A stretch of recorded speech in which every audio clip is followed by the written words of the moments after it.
নমস্কাৰ business line N B চেনেলত মই নিৰঞ্জন বৰ্মন আপোনালোকক স্বাগতম জনাইছোঁ। বন্ধুসকল এইখিনি দেখা পাই আছে পিঅ'ৰ ৰ'ড ইছলান ৰেড 6 এইটো আৰেয়াৰ কুকুৰা চৰাই বুলি কয়, তাৰে পোৱালি হয় এইখিনি। আৰু দুটা এটা দেখা পাই আছে কলা, এইখিনি কড়কনাথ কুকুৰাৰ পোৱালি। বন্ধুসকল যদি আপোনালোকে কণীৰ কাৰণে ফাৰ্ম কৰিব বিচাৰে, যদি কণীৰ কাৰণে ফাৰ্ম কৰিব বিচাৰে বন্ধুসকল, এই বছৰি যদি আমাৰ থলুৱা কুকুৰাৰ নিচিনা বাহিৰত পোহে এৰি দি, তেতিয়াহ'লে 204টামান কণী পাব বছৰি। আৰু যদি কেজ বনাই কেজত পোহে তেতিয়াহ'লে 300মান কণী পাব বছৰত।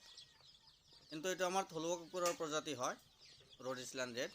কিন্তু ইয়াত বাহিৰত পোহা বেছি ভাল, মানে চাৰিওফালে ঘূৰি ঘাঁহ বন এইবিলাক খাই বেছি ভাল পায়।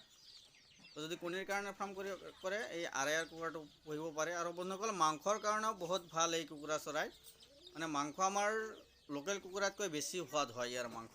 কিন্তু এতিয়ালৈকে আমাৰ অসমত ইমান এই কুকুৰা চৰাইটো ইমান চলা নাই, মানে ফাৰ্ম বহুত কম আছে আমাৰ অসমত এই আৰেয়াৰ কুকুৰা চৰাই।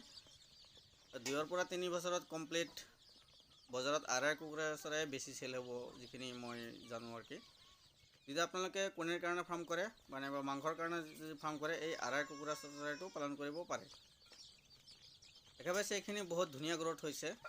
ইয়াৰ আজি 17 দিন, তো 15 দিনত ইয়াৰ গাম্বুৰা ভেকচিন কৰা হৈছে আৰু প্ৰথম 7 দিনত ৰাণীখেত ভেকচিন কৰা হৈছে।